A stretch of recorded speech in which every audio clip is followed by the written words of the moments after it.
देश भर में गैस एजेंसियों के बाहर सुबह सुबह लंबी लाइनें, रेस्टोरेंट्स पर ताले लग रहे हैं और सोशल मीडिया पर बस एक ही सवाल है, क्या मेरे घर का सिलेंडर भी बंद हो जाएगा? चलिए आज इस पूरे मामले की तह तक जाते हैं। जी हाँ, ये सुनने में अजीब लगे, लेकिन आपके किचन में जो लाल सिलेंडर है ना, उसका सीधा कनेक्शन हजारों किलोमीटर दूर पश्चिम एशिया में चल रहे एक बड़े संघर्ष से है। और जब वहाँ मामला बिगड़ता है तो उसका असर हमारे आपके घर के चूल्हे तक महसूस होता है। तस्वीरें हर जगह से लगभग एक जैसी आ रही हैं, चाहे नोएडा हो, गोरखपुर हो या भुवनेश्वर। लोग सुबह 3-3 बजे से लाइनों में लगे हैं। बुकिंग का वेटिंग पीरियड बढ़कर 20-25 दिन हो गया है और एक डर का माहौल बन गया है कि कहीं गैस मिलना पूरी तरह से बंद ही ना हो जाए। तो चलिए सबसे पहले जमीनी हकीकत को समझते हैं। आखिर देश के अलग अलग कोनों में असल में हो क्या रहा है। देखिए, जो पैटर्न है वो बिल्कुल साफ है। नोएडा और गोरखपुर में लोग सुबह होने से पहले ही लाइन लगा रहे हैं। भुवनेश्वर में 25 दिन तक सिलेंडर का इंतजार करना पड़ रहा है और लखनऊ में तो ऑनलाइन सिस्टम ही बैठ गया।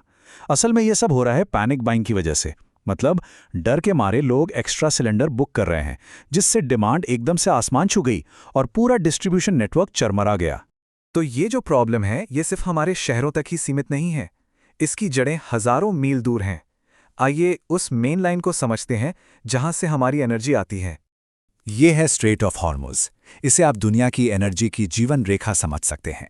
ये एक बहुत ही पतला सा समुद्री रास्ता है और दुनिया का लगभग 20% तेल और गैस यहीं से होकर गुजरता है। तो आप सोचिए, जब इस रास्ते पर कोई रुकावट आती है तो पूरी दुनिया की एनर्जी सप्लाई का सचमुच दम घुटने लगता है। और ये तस्वीर एकदम साफ कर देती है कि भारत के लिए ये रास्ता कितना ज़रूरी है। हम अपनी जितनी भी एलपीजी गैस बाहर से मंगाते हैं, मतलब इंपोर्ट करते हैं, उसका लगभग 85 से 90% हिस्सा इसी एक पतले से रास्ते से आता है। अब जरा सोचिए, अगर ये रास्ता ब्लॉक हो जाए तो क्या होगा? और यहीं पर सबसे बड़ा सवाल खड़ा होता है। ये जो एक डर और पैनिक का माहौल है, क्या वो सच है या फिर इसमें कुछ पैनिक है और कुछ हकीकत? चलिए अब फैक्ट्स को फिक्शन से अलग करते हैं। यही सवाल है जो आज हर किसी के मन में है। क्या हमें इस बात की चिंता करनी चाहिए कि हमारे घर में चूल्हा जलेगा या नहीं? तो देखिए, समझने वाली बात यह है कि इस संकट की दो अलग अलग हकीकतें हैं जो एक साथ चल रही हैं। घरेलू परिवारों के लिए ये शॉर्टेज नहीं है, मतलब गैस की कमी नहीं है, बल्कि डिलीवरी में देरी का मामला है। सरकार ने घरेलू सप्लाई को अपनी टॉप प्रायोरिटी पर रखा है, लेकिन होटल्स और रेस्टोरेंट्स के लिए ये एक असली संकट है। उनकी सप्लाई लगभग पूरी तरह से रोक दी गई है और इसका असर जमीन पर दिखना शुरू हो गया है। मुंबई के 20% रेस्टोरेंट तो बंद भी हो चुके हैं। कमर्शियल सिलेंडर जो 1900 रुपए का मिलता है, वो ब्लैक मार्केट में 5-5 हज़ार रुपए तक में बिक रहा है। और बात सिर्फ खाने की नहीं है, ऑटो पार्ट्स बनाने वाली छोटी फैक्ट्रियों की सप्लाई भी काट दी गई है, जिससे एक और आर्थिक संकट का खतरा मंडराने लगा है। इस संकट के बीच राजनीतिक बयानबाजी भी शुरू हो गई। दिल्ली के मुख्यमंत्री अरविंद केजरीवाल ने दावा किया कि सरकार की विदेश नीति में आए बदलाव की वजह से ईरान ने भारत को गैस की सप्लाई रोक दी है। अच्छा, चलिए इस दावे को जरा फैक्ट्स पर तोलते हैं।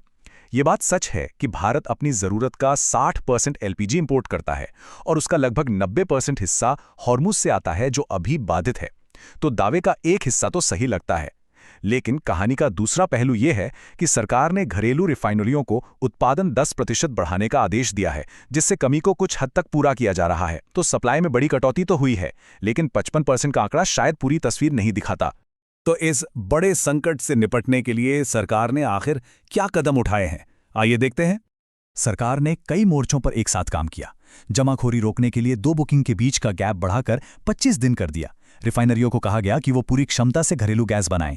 और सबसे बड़ा कदम, एसेंशियल कमोडिटीज एक्ट लागू करके गैस सप्लाई को पूरी तरह अपने कंट्रोल में ले लिया। लेकिन इस एक्शन प्लान के बावजूद कुछ बहुत बड़ी और बुनियादी कमियां भी सामने आईं।